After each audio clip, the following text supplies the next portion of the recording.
Yeah, it is another episode of the Autumn Windbags. RJ Clifford, Juan Soto. Let's have some fun today. Recording here on a Tuesday. We'll be releasing on a Wednesday, day early.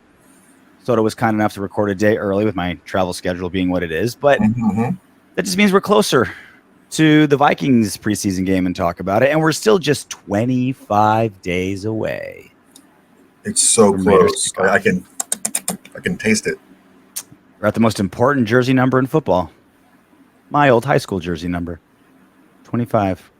The only linebacker tight end ever to wear number 25.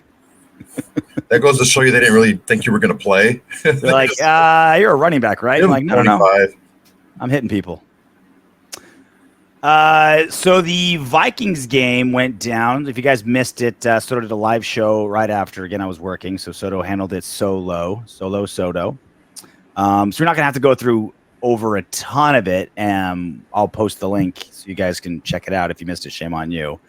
But I do want to go over, because on our last show, we're like, all right, what are some questions we want answered from the Vikings game? Right? Yeah. So I went back and I looked up all 8 questions we had. We'll go through them and see what the answers were, if we got answers. I don't think we got answers, at least definitively, from all of them. Not a ton. But we got some answers to some of it. So my first question was, is the defense for real? Because remember last year, it came off fantastic towards the end. Was it just ignited because of AP? Was it the backup quarterbacks we were playing? Is it just a flash in the pan? Because it's 20 years of trash defense. Did that just automatically turn around in a 9-week period, and is it here to stay? The defense played fine. I don't think it was a type of defense, at least, in the quarter and a half of having, ones and high twos playing, to be able to make anything. Again, one preseason game, nothing definitive. But within the short time we had on there, the Vikings were able to move the ball decent. Held them to 3 points, though, in the half. And at the end of the day, that's all that really matters. I mean, we only had one drive from Sam Darnold, right? And he is... I don't know that he's seen as a top flight quarterback in the NFL. Coach O'Connell has done wonders with quarterbacks, so we'll see. Maybe he can have a career resurgence or something.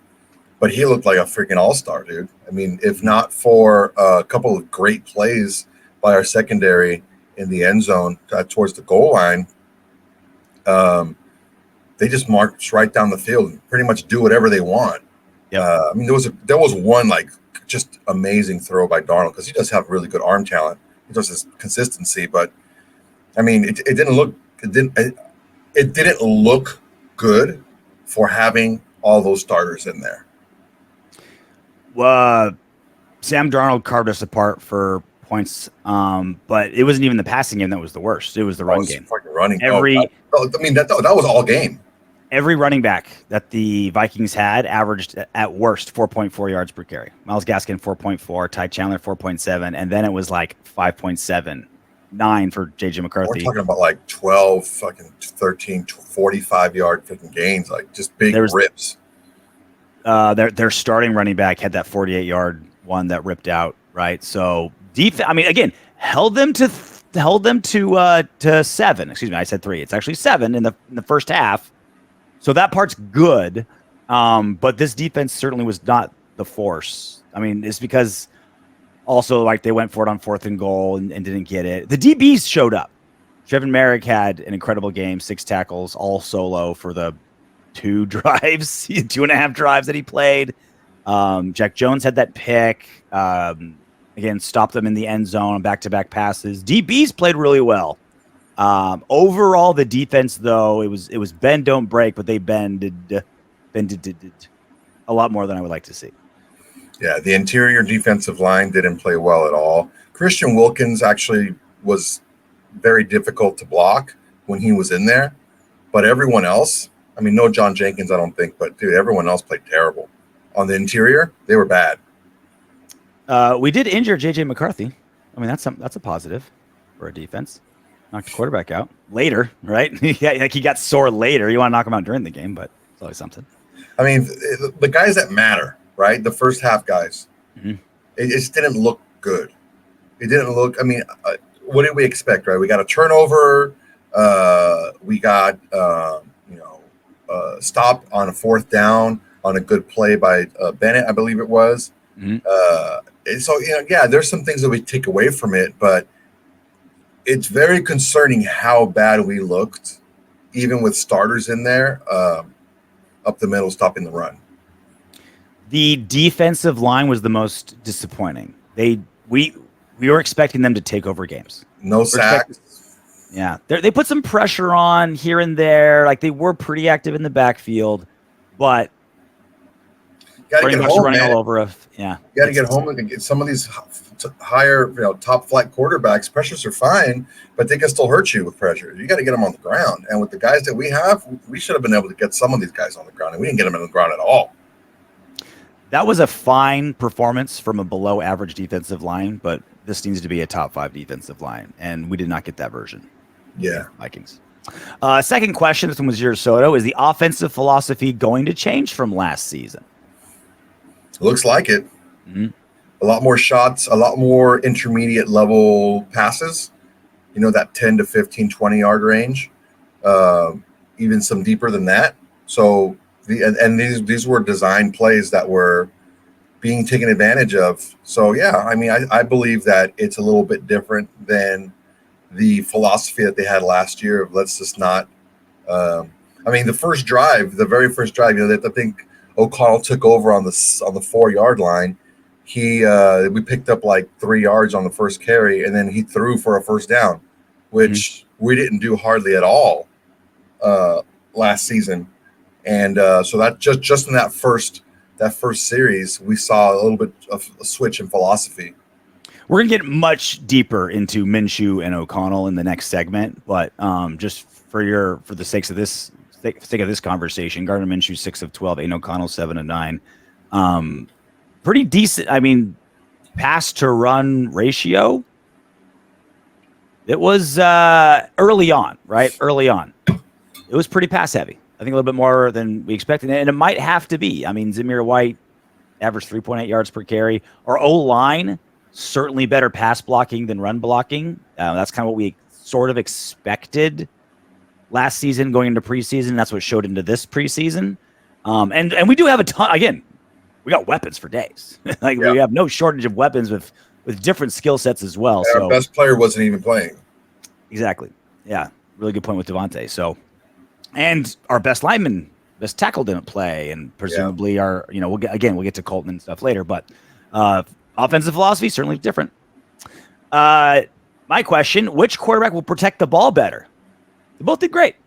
Not one turnover for either. Both did fine. I don't know that the ball was in danger at any time with any pass. There was some, Minshew had one really bad pass that was behind the crossing target, but the ball was never really in danger at all. There was a really poorly underthrown ball by Farva when he was kind of running on the move. Oh God, that was terrible. Right, and it was it double hopped. I think it was Tucker. It went Tucker, yeah. I think it was Tucker. It double hopped. It was one of the few times that Aidan O'Connell does scramble out of the pocket, and I think he was expecting Tucker to come down in towards the sideline, and he just kind of cut out, but it was still well short. It was very short. But outside of that, I mean, the other O'Connell was 7 of 9. The other one was a drop. Like it was, O'Connell was pretty accurate, protecting the ball. When either one of them got hit, they covered the ball pretty well. They weren't running, weren't like holding up like a baton or shit, anything like that, like Carr would do when he'd go running. Like when it comes to protecting the ball, both quarterbacks did really well. Which rookie player shows that he was the steal of the draft? This was your question, so. The little that we saw of Brock Bowers, he looked to me like prime Hunter Renfrow. His first game. Not just the hairline. No. He looked like his movements, getting open, his movements after the catch, just a little subtle wiggle here and there to get a couple of extra yards. but he was used all over the place, and we'll talk about that later. He looked.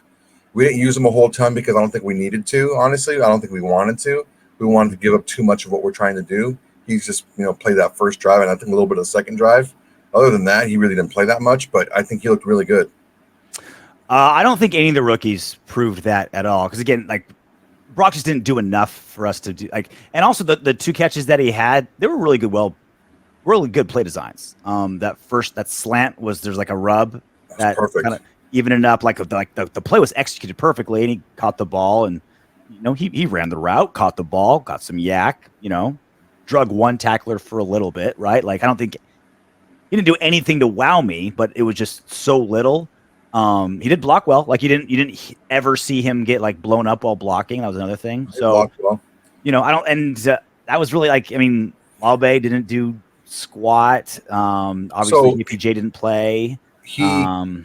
Bowers lined up at fullback, and he went out into the flat, and the ball was thrown really close to the sideline, a lot closer to the sideline than I think it was intended.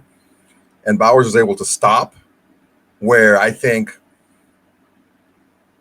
9.5 out of 10 tight ends would have just gone out of bounds because their momentum would have carried him out of bounds. Mm-hmm. He had the athletic ability to stop and gain more yards.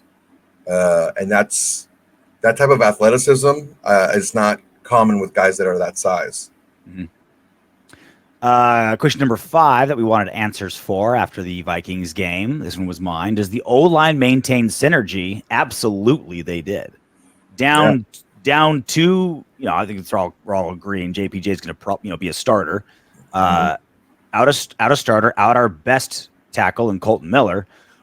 Run blocking, a lot to be desired. Pass blocking was fantastic. The pass blocking was good. The run blocking took a little bit of time. That's usually what takes a little bit more time, because especially with like a zone scheme that they're trying to run right now. And I'm not too worried about it, honestly, because we've seen what Zamir White can do when he's able to like wear down a defense, later in games and stuff like that. He's never been that 1-2 plays, like take it to the house type of guy. He's like wear you down type of guy, and have him lean on you and break, runs later. And even the one sack that O'Connell took, that was on O'Connell. He was 5-step drop, and the tackle got beat, but the tackle did his job of getting him out to the edge and getting him deep, and O'Connell just kept floating back. If he just stepped into the pocket, he would have had all day. So even the sack he took, I'm like, I felt that was more of a Farva problem. I think at best you can give them equal share of that, because I don't think Pete really did a whole lot, but kind of just get in the way. And even then, it was still pretty bad. That was pretty bad on Pete's part. For a rookie, I mean, a very talented, very athletic rookie at that, but just to. It kind of shows why was let go and why he hadn't played tackle in a while. He was playing guard, I think, mostly his last year or so with the Saints. I don't think he's cut out to be a tackle if that's how bad he's going to get beat by a rookie. But it was also a weird, Farva did a really good job moving around in the pocket. He did. He scrambled some, and I mean, he showed up into the pocket multiple times. But that one play, he just kind of kept listening back. He was just I think he was waiting for the opportunity for the play to become open, because he knew that it was going to be open if he gave it enough time. Mm-hmm. It's just the timing didn't line up right. If Pete would have just done something against Dallas Turner in that play, he would have maybe had a fraction of a second longer to be able to throw the ball. But unfortunately, we didn't, and he didn't. How's the new kickoff look? Honestly, pretty boring. Yeah, it's pretty ass, to be honest with you. Daniel Carlson did do the kickoffs. We were kind of wondering, would you risk your, is he top 5 highest paid, top 3? One of the highest paid kickers. These guys have been getting paid lately. One of the highest paid kickers in football, one of the best kickers in football. He's automatic, 53 and below. Do you risk him getting tackles and being out there? And their answer was yes. And kind of turned into nothing too razzle-dazzly. I'm also expecting, I doubt any of these special teams coaches are going to be using their like really cool kickoff stuff in the preseason. So that's also part of it, but it all just kind of seemed boring and ass. My question, how does Antonio Pierce handle the in-game strategy? Right? Again, brand new. We know the guy can motivate, but again, prepare Raider Nation. Be prepared. Set your expectations to disappointed for several key moments in games this season. It's just how it is. He has 9 games under his belt as head coach. Coaches with 20 years experience make mistakes in games. He is going to make a lot. Now we're hoping that his motivation and the type of leader that he is will make up for it, but be prepared for that. And we saw a couple. He did some weird timeouts at some inopportune times. Here's hoping that, the 947 years of head coaching experience he brought in to be consultants will help him out. But it was that was really rough, especially the one towards the end of the game that allowed just made it easier for the Vikings to kind of set themselves up for that late field goal. Mm-hmm. It just was a very questionable call, and honestly, it was a questionable call called out by everyone, by the announcers, by everybody involved, by everyone watching the game. Like, dude, why are you calling a timeout? They're out of timeouts. You're making it easier on them. And he even admitted himself that it was a mistake to call that timeout. I just don't understand why he'd make a mistake that obvious. And he has an assistant game manager as a coach. Like, he has a guy whose only job is like that kind of stuff. And it just doesn't make sense. But again, I wanted him to be bold. Like, if he's got an instinct, go with it. Preseason's where you make the mistakes. So, okay, just be ready, guys. We're gonna do a lot of preseason. We're gonna do a live post game show every game, and multiple times we're gonna come on here and be like, I can't believe he did that at that time. It's gonna happen. Just be ready for it. That's pretty much it for all the questions and answers. Again, for the full breakdown, Soto did it live on Saturday. One last thing on the game that I never really like. I make this mistake every season. I don't think of how important it is or address it until it like blows up in my face. But we have some serious depth issues. Like, we look at our starting, obviously quarterback, giant question mark. Everything else on the offense, pretty solid. Pretty tightened up. Not one weak link. On the defense, not one crazy bad link. Like, the DBs have all stepped up. The D line's not what we thought, but there's no like weak link on the D line. Linebackers are all stepping up. It's basically just depth. Like, as soon as like all our starters versus starters, or like ones versus ones, we were winning. Twos versus twos, it was kind of in the middle-ish. And then in the last 2 quarters, when it was all threes, we were getting our dicks kicked in. Like, there are some serious depth issues on this football team. I'm not worried about it. I'm not worried at all. Those are third stringer guys. Those are guys that aren't going to be playing. Those are UFL guys. They're not going to be playing. But even when you just go one, like even just all of our twos, it was a pretty drastic drop off. Like the twos are the ones that scored all the points. The twos are the ones in the second quarter that scored all the points for us. Well, it was in the second quarter. Well, Zeus scored the touchdown. That was. Well, yeah, they were rotating running backs the entire half, but right. Turner caught the touchdown. Minshew was the backup quarterback. There were mostly backups in during that time. Mm-hmm. So, I don't see there being an issue, honestly. If we're having to rely on third string guys anyway, we're pretty much fucked. So I'm not too concerned over that. Well, look, our leading receiver was Trey Tucker, starter. Second leading receiver, Jacoby Myers, starter. Brock Bowers, third. 1 catch by Jalen, gave him 24 yards. DJ Turner, backup, but he'll get a lot of playing time. Probably the number 4.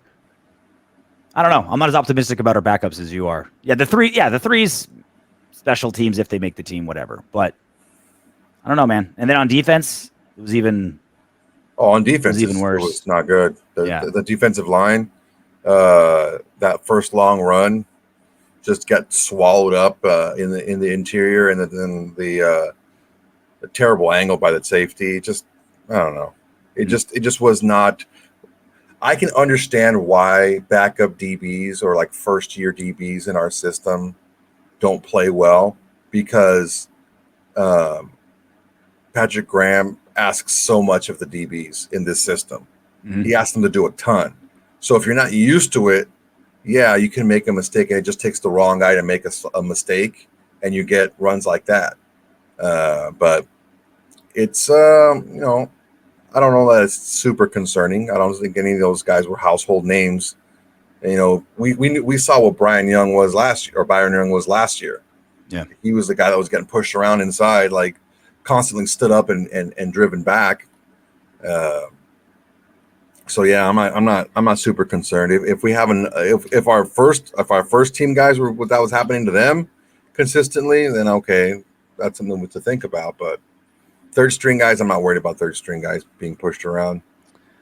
Well, we've got 5, 6, 7 years of awful drafting that catches up in the depth department big time. Well, that's been caught up. I think we're seeing that.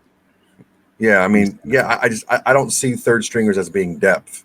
Those guys are practice squad second guys. Stringers. The second stringers were bad. That's what I'm concerned about. I mean, we'll see. We can disagree. The second stringers gave up 7 points, scored 17. I think we're all right. Well, I mean, if you count Minshew as he didn't start. What do you want me to tell you? They gave up 17 points. No, that's not true. That's not true. That was second half. That was second half. That's not true.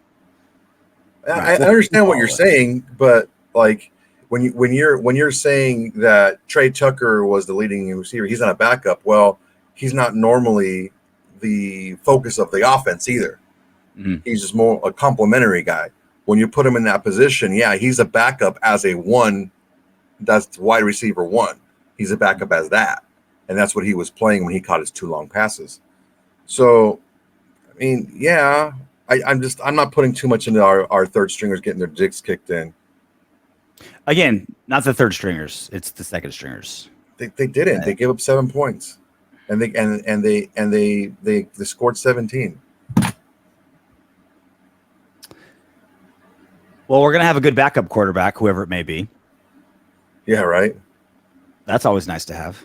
A good number 2 backup quarterback. That's always nice to see. And we've got an update on who is going to be the starting quarterback for the Las Vegas Raiders. And the update is we know when we're going to know. It's like, who was it? The promoter for the PFL? Or no, Dana White. Dana White, when he did like, hey, I'm going to make a big announcement on Instagram in an hour. And then he'll go on Instagram in an hour and be like, I'm going to do a press conference tomorrow. Like he'll literally do an announcement of an announcement of an announcement before he breaks news. That's Antonio Pierce with the quarterback. He's like, all right, we're going to figure out who our starting quarterback's going to be. We want to know sooner or later. And then he said after the Vikings game, it's like, all right, I'm going to know who it is. And I'm going to announce who I think it's going to be after the Cowboys game. It's like an announcement of an announcement of an announcement. It makes sense. Like what I was saying is you want to pick a guy sooner than later. After the second preseason game, that gives you 2 weeks before the first week of the season. So that gives you 2 weeks to really hammer in on a starter to get the first team reps, to really dial that person in and not have to share first team reps with someone else. So it makes sense. It's a weird balancing act because you obviously want to know as soon as possible so you can start having the first round reps and have it a done deal and make it a package deal and have them start jiving with the line and the receivers, but you also want to make the right decision and give yourself enough time to do it. So there's this weird juggling act that AP's doing, and both quarterbacks didn't do him any favors because they both played really well. Right. I said going in that I don't think one quarterback's going to take the reins and win. I think one of them is going to lose it. Neither one of those happened. Neither one of them outplayed the other. Neither one of them shit the bed enough where you're just like, all right, this guy, he lost the job. Now it's his guy. We'll see what happens this weekend when they play Dallas. But according to Antonio Pierce, he said that they will decide on the quarterback after Saturday night's game when they played the visiting Dallas Cowboys. What is he looking for in this one? I think the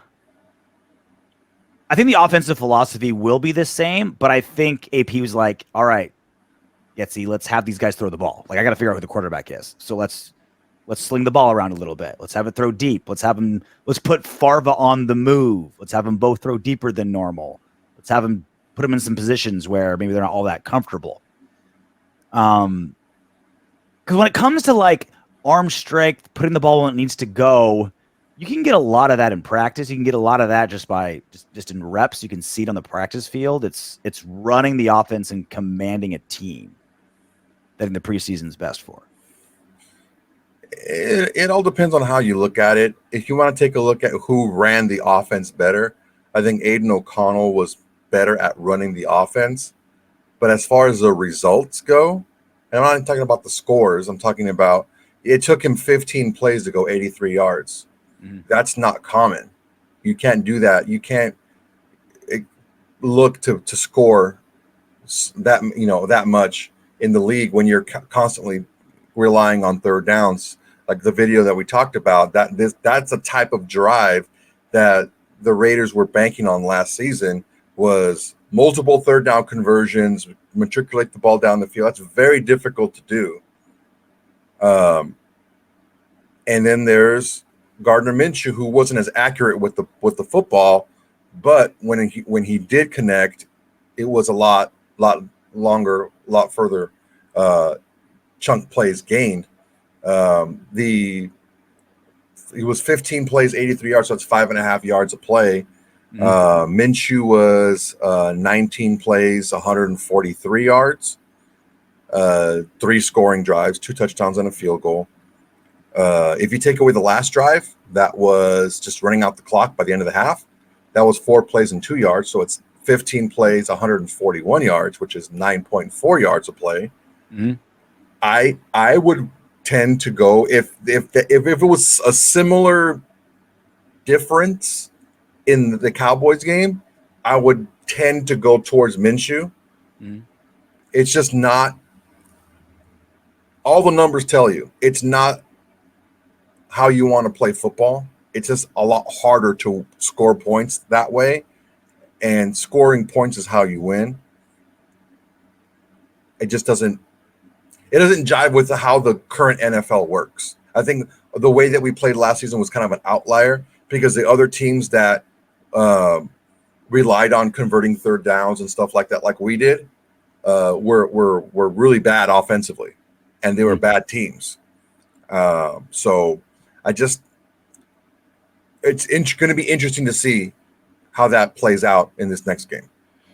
Yeah, I think Minshew had a couple things going for him. Well, one, like there's the obvious that kind of skews things a little bit, that he was playing second quarter when a lot of the Vikings, not a lot, but chunks of the Viking starters had started trickling out, and he was still kind of playing. So, and he was also playing without a lot of starters. Yes, but we were trickling starters out too. Yes, but still, you're going against. You can read shittier DBs and what have you, right? When he's scrambling against a number 2, not a number 1. Not a world of difference, but a little bit. It's enough to be able. It's enough to take note. It all depends on what you want. If you're an Aidan O'Connell guy and you want him to get the job, you're going to look at it from that type of perspective. Ultimately, that's the information we have to go on. And I'm trying to level the playing field here, right? Make sure we compare apples and apples. There was a lot of happy feet from Minshew too. Like I just feel like that bugged me. I think Farva has a little bit better grasp of the offense. Minshew, like you've said multiple times, you're 100% right. Little more boomy busty than Farva, right? Like it seems just like Minshew would like get a read, and if it wasn't there, he'd flip out, and he'd like escape good pockets. He's more of a creator. He wants to be, but he's not Michael Vick, where it's just like that's like your number 2 read, right? It's like you gotta like you're not that, like it's great that you can get out of trouble when you need to, but you're not. That shouldn't be your 2 read. That should be your 4 read. It's like, all right, nothing's there. What can I do? Can I save it? It's tough, man. It's tough because it's almost like shitting on a comedian for an offensive joke. Like all jokes come from the same place. It comes from an idea. Some of them hit and some of them don't.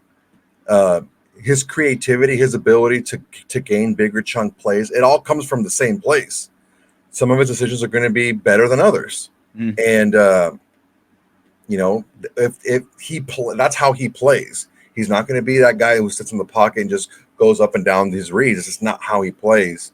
And that is a stark difference from how Favre played, which is, refreshing to see that you got 2 different types of guys and who plays better in the offense.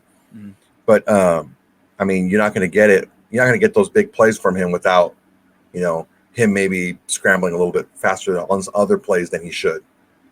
So I think we're seeing the same things. I think it's this little boomery bustery out of Gardner Minshew, a little bit more comfortability in the scheme with Favre. So I think look, if we see basically the same thing on Saturday that we saw last Saturday, right? If basically the same thing happens, I say we go Favre purely because he's younger and his ceiling is most likely higher. For no other reason, because they're both so close. I mean, that's literally the tiebreaker. He's a year 2 player. We're gonna assume he's gonna get a lot better faster than Minshew is because they're just so close. And the differences that they do hold, it might be one of those things, right? Where, end of a second half, like end of the first half, 2-minute drill. Yeah, you throw Minshew in there. Like, hey, he's a little more boomer busty, whatever. If he throws it deep and it's picked, whatever, half's over. Like maybe there's something like that still there. But it just seems like Minshew has a better grasp. The basement and the Favre has a better grasp. The basement and the ceiling is higher and lower for Minshew, play-by-play basis, but long-term wise, obviously Favre's got hopefully the higher ceiling. It's really easy to say when it's not your job. I'm not saying that you're wrong, but it's a very I don't want to say convenient either, but it's an easier stance to have when it's not, the wins and losses don't affect your job. So that's one strategy, is to see who can be better in the future. But ultimately, I would like them to play who's better now.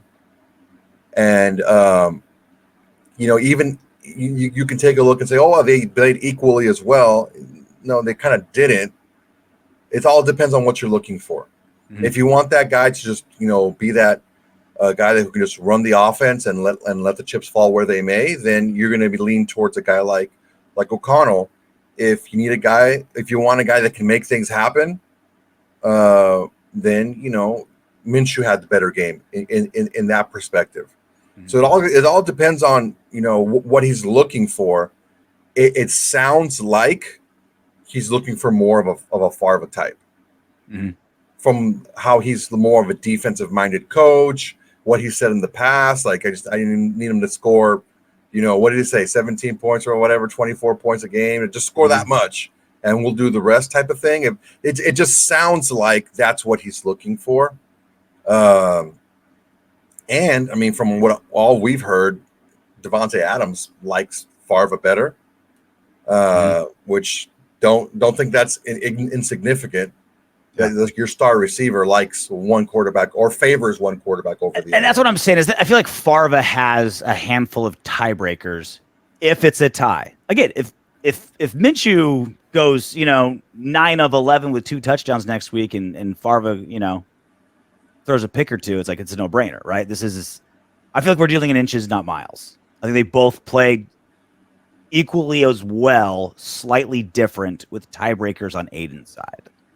So what do you need to see from Favre and what do you need to see from Minshew? Is it they need to do what they do better? Do they need to cover up a black eye or a blemish of theirs? Is it something specific? Is it schematic? Is it physical? Like, what do you think either one of those guys could do to get or lose the job? Is a lot of ways you can lose the job. What do you need to see from either one of the guys for them to really take the inside track in your eyes? If there was a little bit more of a balance between what Farva does and what I'm hoping that he can show he can do, which is push the ball down the field a little bit more consistently, not rely on run after catch to get chunk plays most of the time. If he can show that he can do that more consistently, then I think he has it sewn up, because I think he is more of a prototypical starting quarterback in the league type, where Minshew plays like he's Brett Favre, but he doesn't have Brett Favre tools. And that can get kind of sloppy. We've seen Brett Favre's tool on the internet. Oh, he got a decent hog. You can tell he gave himself like a third Chubb, though. A veteran move. Don't get me wrong. I'm not even knocking the guy. Like, he got a little blood. He got a little blood in it first. Yeah. Yeah. I mean, the Those Crocs aren't always popping move, like that. The Crocs was the move, I think. But I mean, look, that's how he plays. If we want to think about how Minshew plays, he plays like a Brett Favre, but he doesn't have the Brett Favre, because Brett Favre wasn't the fastest guy. He didn't scramble to gain yardage. He scrambled to be able to throw the ball, which is what Minshew does. We talked about this weeks ago. That's what he does. Yeah. And if O'Connell can show that he is willing to push the ball down the field more and be not so risk averse, because you have to put the ball at risk. Trust me, I don't want to turn the ball over either, but I'm not mad at Josh Allen for turning the ball over the way he does, because guess what? He runs for a shit ton of touchdowns and he throws a shit ton of touchdowns. And like I said about the jokes, it comes from the same place. They come from the same place. Those turnovers and those big plays come from the same place. If he's willing and capable of making more big plays, hands down, I'd rather go Farva. It's not even that, like, I don't want Minshew scrambling or moving like that, and that also fits into Getsy's offense. That's like, he likes a quarterback that can move a little bit, which is +1. He's able to do more boots and stuff like that, and like so I'm not even saying Minshew moving's like overall a bad thing, but it can't be like every single play of first read's not there, you're just making shit up. You're bailing. You know what I mean? Like, yeah, like have it be part of the package, scramble if you need to when you have the ability. I just want to see him consistently go to the line, do one of these things, nope, that's your blitzer, you motion, go through your reads, like just like a couple of those. He could still be Minshew. He's going to be Minshew. It's going to happen. He's going to scramble, and it's going to cost us some turnovers, but it's going to score us some touchdowns. It's going to buy us some times for a big play. It's also going to cost us some sacks. It's going to be Minshew. But I at least want him to be able to do that part. Just show me that a few times. That would go a really, really long way for me saying, okay, now the playbook's wide open. We can count on him to run things where they're supposed to. We can count on him to save us when we need him to. We can, now he's not just this. Now he's all of this. And that's what he has over Farva. Like, Farva's never going to move like that. Ever. So be able to do that without it taking away from the other part is what I want to see out of Minshew.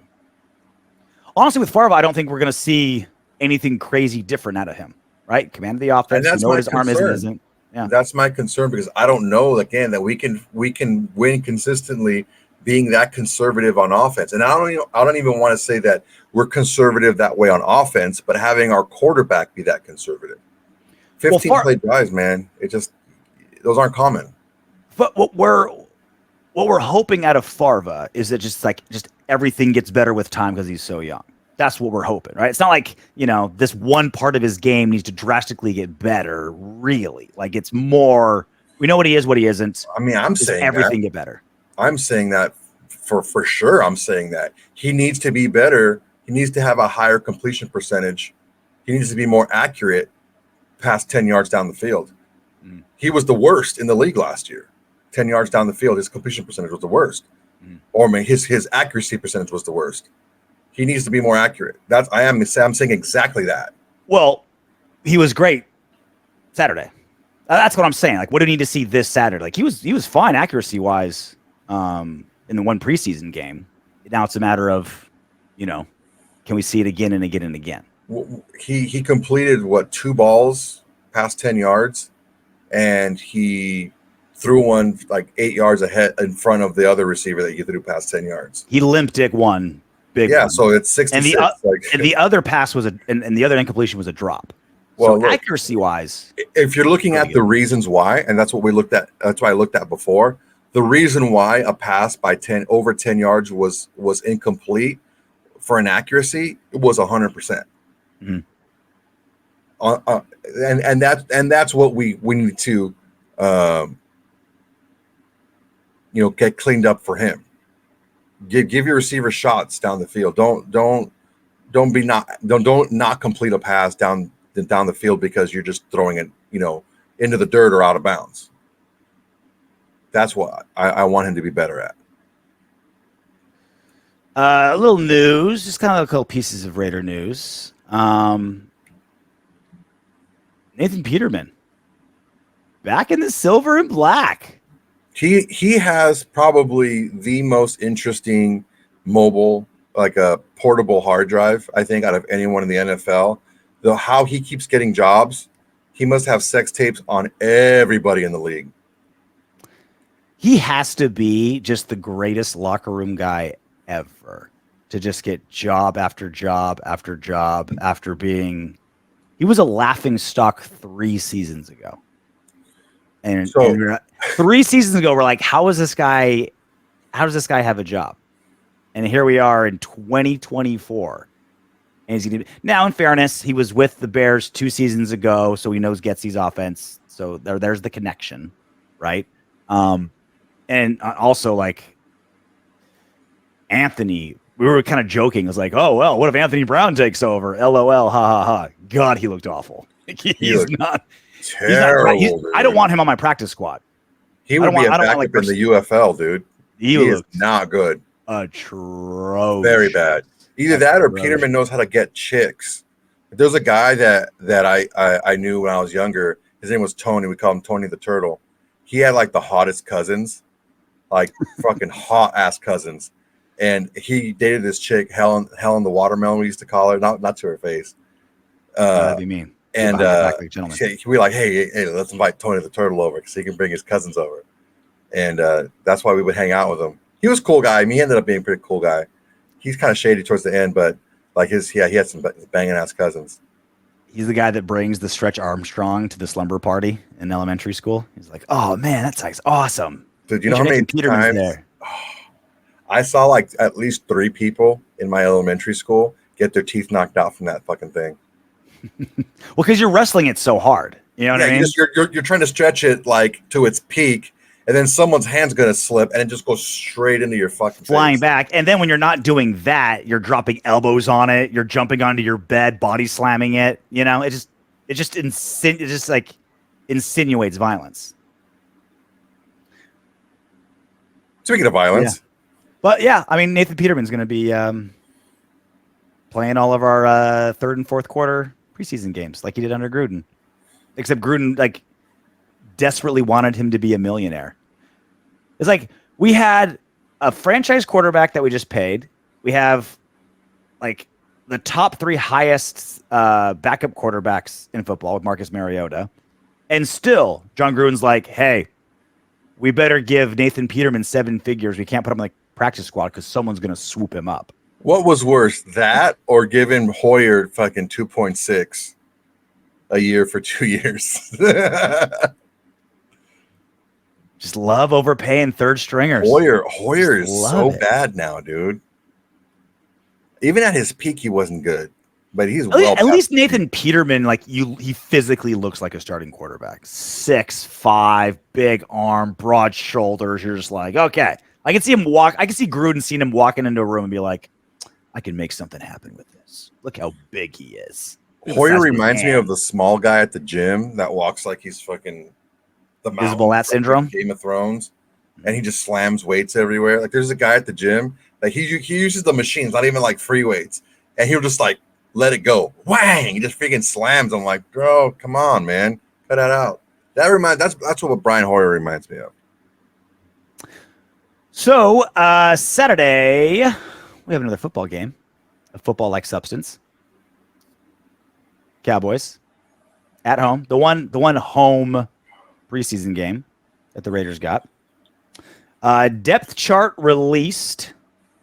Pretty much the same as the last one. According to AP, we won't likely see Colton and Jackson Powers Johnson, despite them being on the depth chart. He said it'll be about a week till we see him, and he said that Sunday. So it's kind of right there on the border. And that makes sense. Like we said, that makes sense for like getting that 2-week ramp up period into the start of the season, or like the install week, I should say, for week 1. Mm-hmm. And it's still Aidan O'Connell or Gardner Minshew on a depth chart, which is hilarious. Minshew should go first, I think, this time. 100%. I wouldn't be surprised. 100%. I wouldn't be surprised. I'd be shocked if that didn't happen. I would be shocked. What I was going to say is I wouldn't be surprised if Minshew played a little bit more. Like if he only gets one drive, and if they want to see more of him, I wouldn't be surprised if they play a little bit more. Because they have to make a decision, right? Mm-hmm. So I think it's a little bit more fluid. The whole, how long the starters are going to play. I think they're going to want to play them a little bit longer in this game. Just guys that are going to play this season, just so they can get more look. And then don't be surprised if same thing happens with O'Connell. He gets a little bit more look too. Davante Adams back. Congratulations on the birth of your son. Yay! Finally a boy dad. Well done. Got a family name. Got your name will continue now. So Davante should be back, which would be great.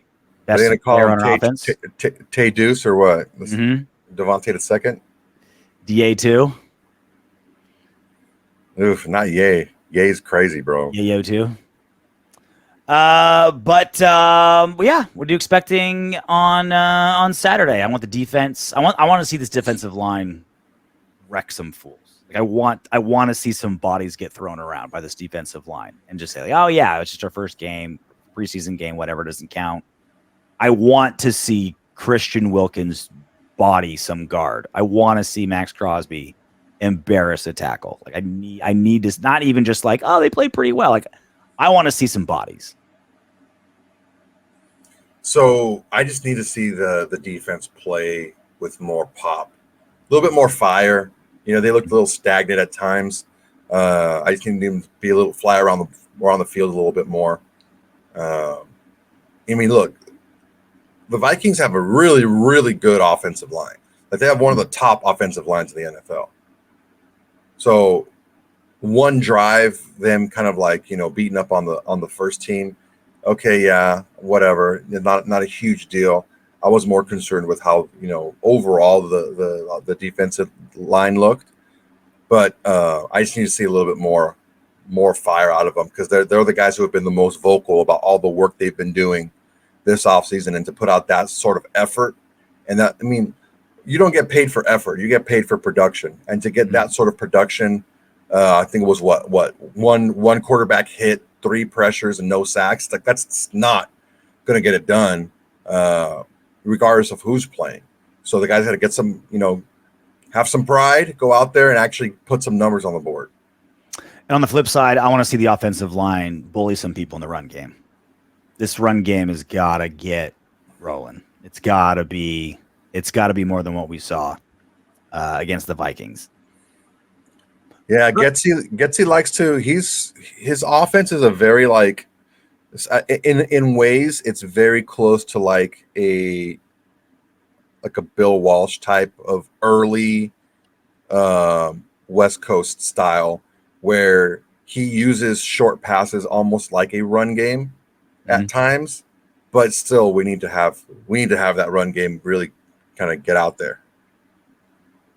Other than that, I would more or less just, improvements all around that we saw before. DBs played great. DBs played really, really well. No drop pass, or we had one drop pass from our pass catchers, but other than that, everyone played pretty well. Special teams, as always, unbelievable. AJ Cole had like 2 50-something yarders and got like one within the 5, one like kicked one out like the 11. He's, as president of the AJ Cole fan club, I'm going to continue to remind everybody just how much he helps this defense. And obviously the quarterback battle, which you talked about ad nauseum, which will be the primary focus, I'm sure, moving forward. But outside of quarterback, yeah, just better in the trenches, better in the run game. Everyone just keep getting better. Just look the areas that weren't the best, just tighten them up a little bit. Because there isn't even really a single position battle I can think of, other than obviously quarterback. There's corner. There's not really a position. Jones, Bennett, Hobbs. I mean Bennett for now. Who would take it? Faison probably. Faison. I think Bennett would have to lose it at this point. Sure, I think he's fine. I think it's his. A left guard. I think it can be we need to see more of Jackson Powers Johnson in there. That could be somewhat of a position battle.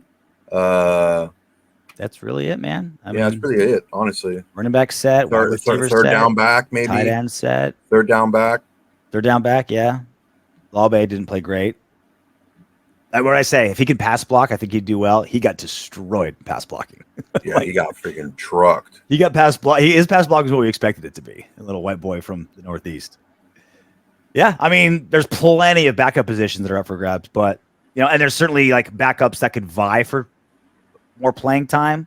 Eichenberg, he could cut. Eichenberg showed a little bit more mobility than I thought. He could cut into some playing. He won't. I shocked if he took a one position, but he could get some playing time. He could definitely cut into some playing time for sure. Yeah, he looked good. He looked good. Adam Butler can cut into some playing time. Tyree Wilson didn't look like he improved. Tyree Wilson, dude. He doesn't use his arm length very well. He lets guys get into him a little bit too quickly. He just and he only bull rushes. That's how he's just a predictable pass rusher. He's just like, yeah. That's what I mean about depth too. Like there's a couple like twos that could cut into playing time, but you start getting off the starters. There's safety. We're okay. And Robinson looked good. The other backup defensive end, he looked pretty good. Mm-hmm. So there's some guys there. There's some smatterings, some smatterings of twos that can speckling cut into a little bit of playing time. But other than that, yeah, it's the biggest battle possible, quarterback, and then everyone else is basically set. Ready to do some what up Windbags? Yeah, man, let's get to it. Sam, all subscribers, all members hitting us up today. Sam DeMann. Say hi to Molly Karam for me. This is an inside joke. I want to know I love inside jokes. I wish I could be a part of one day. AKA Mike. All right. So Molly Karam and I'm sorry, Jalen Rose, but John, no, I'm just kidding. Full disclosure. Okay. We're not, we don't have any secrets here. Okay. None. I may or may not have been a little bit inebriated post game. I don't know if you can tell, but I was just kind of like talking about. Honestly, I think Molly Karam and I would make an amazing looking couple. I think Molly Karam next to a pile of dog shit would look amazing. She is. That's why I said it. I think her and I would make an amazing looking couple. I am a step up. Maybe not that big of a step up, but I am a step up from a pile of shit. So if she would be an amazing next to a pile of shit, she's like the female equivalent of hot sauce. Like you could put Cholula on almost any item, and you're like, okay, this is good. Like you can put Molly Karam into anything, you're like, that is a good looking. You could put Cholula on any savory thing and some sweet things like fruit and stuff like that, and it still would be really good. But yeah, Molly Karam is freaking gorgeous. Yeah, and I'm being as respectful. Like I'm genuinely just trying to be respectful. She is just a beautiful, beautiful woman. Is she like? But that's fresh faced, no makeup, right? That's hiking. There. That's just, there's some work done, some filler, but yeah, no makeup. What is she? Is she like half like Saudi? She's like Lebanese or something like that. Something like that. Oof. Oh, when she gets made up, bro, you can't show me those pictures right now. Oh yeah. God damn. Okay, no, I'm gonna be respectful. Soto, I need you to leave. I gotta do something. Just in case she's watching, I want to be respectful. No, I think Molly Karam. I think Molly Karam. Ask your boy freaking Anik about Molly Karam. They did the MMA Hour, I think, show on ESPN like 15 years ago. Oh, little Molly Karam story for everybody. So when it comes to like me know, so way back in the early, like this is probably 17 years ago, right? Back in the days. This like super tiny, like 3 a.m. internet highlight team was John Anik, Molly Karam, my good buddy Derek Thompson. I don't know if you've met him. I know D. No, Derek. Yeah, does graphics for the UFC, and Zach Candido, the vice president of UFC production. Like he answers to Dana White. Like he's my boss's boss, right?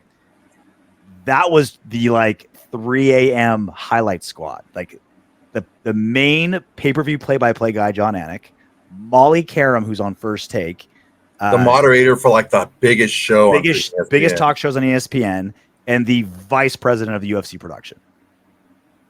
Yeah, and then Derek. So what happened?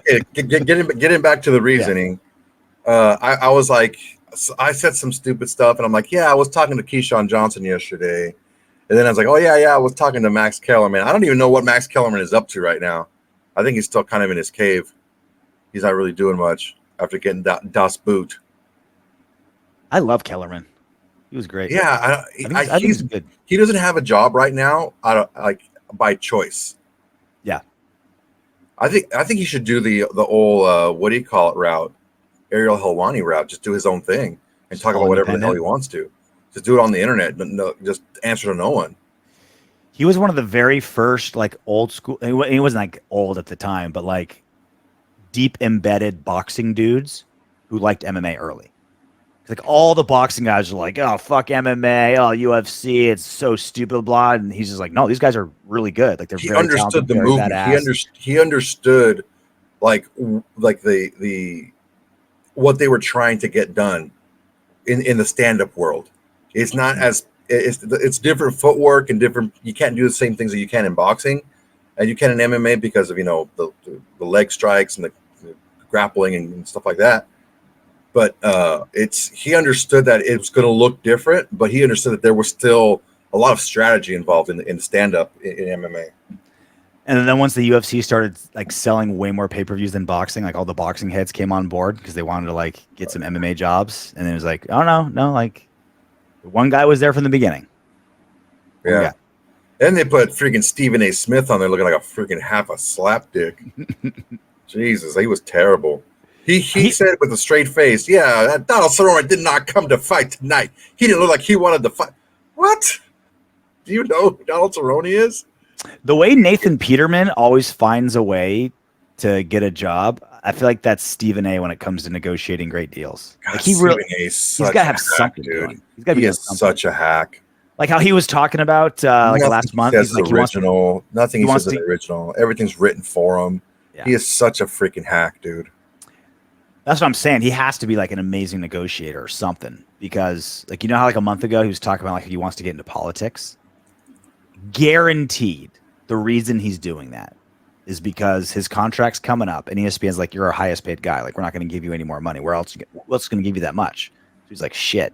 All right, fine. I'll go to MSNBC or Fox News or let him go. He's going to get eaten alive over there. I want to get, we all know that, but that's going to be that's going to be like, well, that's my leverage. It's like I can't like you never want to negotiate against yourself. You got to be like, well, you got to give me 20 million, or I'm going to get 22 over here, or whatever it may be, right? So happy trails. I wouldn't give him. I would let him go. I don't get him. I don't get it either. I think like he's like the Carlos Mencia of sportscasters. He's like really good performing other people's shit. Mm-hmm. He's really good performing things that other people have written for him. His stat people, his writers, like all that stuff, they all write this stuff for him.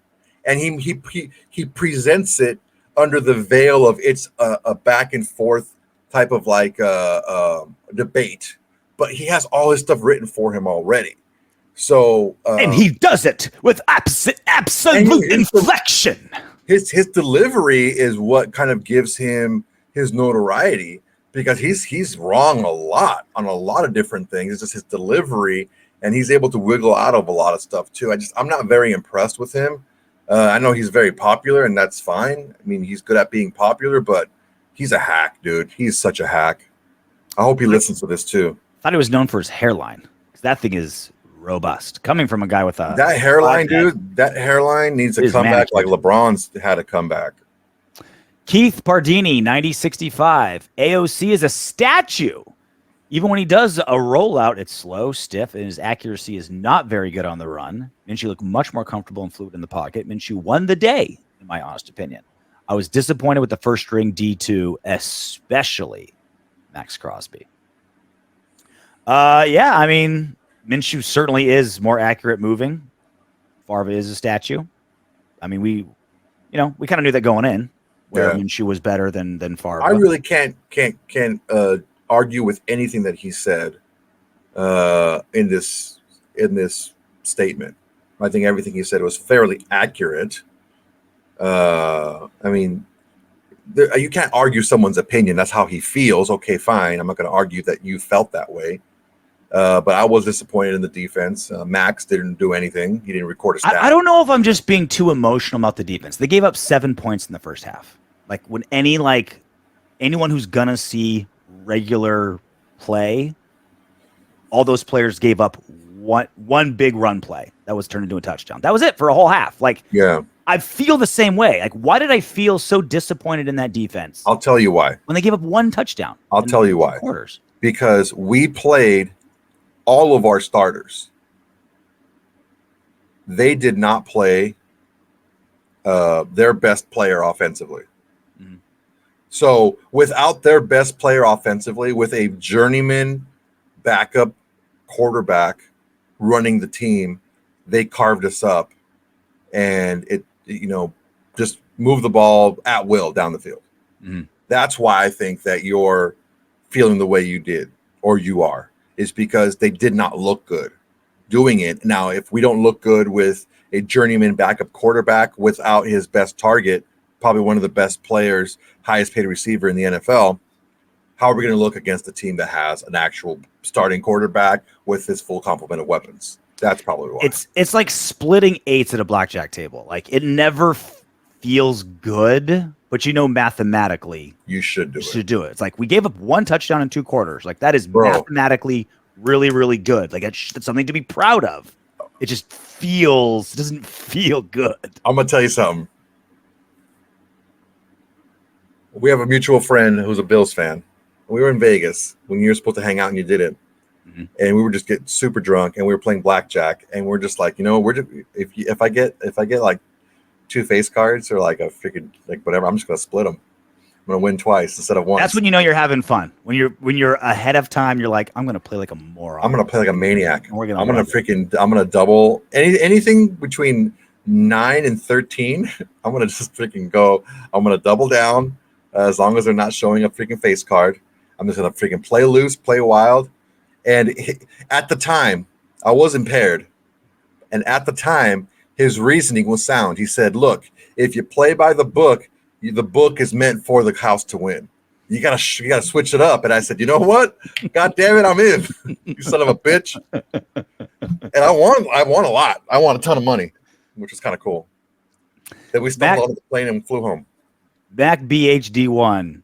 People say we only played against backup quarterbacks at the tail end of last season. Well, these teams played us with our backup quarterback. Does this not level the playing field in regards to that? I'm looking forward to this upcoming game. Get a chance to see our rookies in action. Cheers, RJ and Soto. Another nice show. Raiders. Mm-hmm. So here's how it doesn't level the playing field. Because that backup quarterback that was playing for us is going to be our starting quarterback this season. So it's not like we're going to get markedly better at the quarterback position. That's not even the conversation. We're talking about, oh my God, our defense is amazing. Our defense was number 1 scoring defense to end out the season. It's irrelevant who our quarterback is. Completely irrelevant to that conversation. We're talking one side of the ball against the other side of the ball, and it was our defense, and we were playing backup quarterbacks, right? Whether we had Joe Montana or Aidan O'Connell is irrelevant. It's just the 11 guys on defense. So that's where it matters, right? Like, Yeah, as a team thing, that matters, right? Like, when we made the playoffs 3 seasons ago, and it's like, oh, we played backup quarterback after backup quarterback. Oh, you guys just got so lucky, motherfuckers. We had the least lucky season ever. We had our first round wide receiver, terrible Killed tragic somebody and a dog like an idiot. Our head coach got fired because of emails. Like, we had the least lucky season in like decades of the NFL. Okay, so we got a couple backup quarterbacks at the end. That doesn't even it out. So it's like, in that conversation, those backup quarterbacks, go fuck yourself. Like, we had the hardest season ever. That doesn't even come close to balancing it out. On this side, there's when you're just talking how our defense played, it is a logical fact. Yes, we played a good amount of backup quarterbacks. Now, do like a majority of starting quarterbacks miss time by the end of the season? Yeah. We're almost every team played a decent amount of backup quarterbacks at certain points. So there's that conversation to have there too. It wasn't like completely out of the realm of possibility that happens. It's still a thing, right? And that's why there's still some question marks around our defense, especially after Saturday. I think that's, still a reason for optimism. A lot of questions still haven't been answered yet. We'll wait and see. Yes, sir. All right, thanks for joining us a day early, everybody. Again, I'll be out of country this weekend, so Soto's got you covered for the post-game show. I might try to find a way to go on. I still haven't done the math yet. You're not going to find a way to go on. What time it is in Perth, so I'll figure that out. But if AP at any point gets a wild hair up his ass and says, nope, I'm going to pick my starting quarterback now before the game, we got you covered. Anything else crazy happens, any of the big signings, Nathan Peterman beats out both Minshew and Farva, and they make that announcement. Right, that'd be some shit. Tell you all about it. And until then, knock on wood if you're with me. Hey, you made it to the end of our video. Great job. I know you want more. Go ahead and click the next video. And if you're feeling crazy, go ahead and subscribe.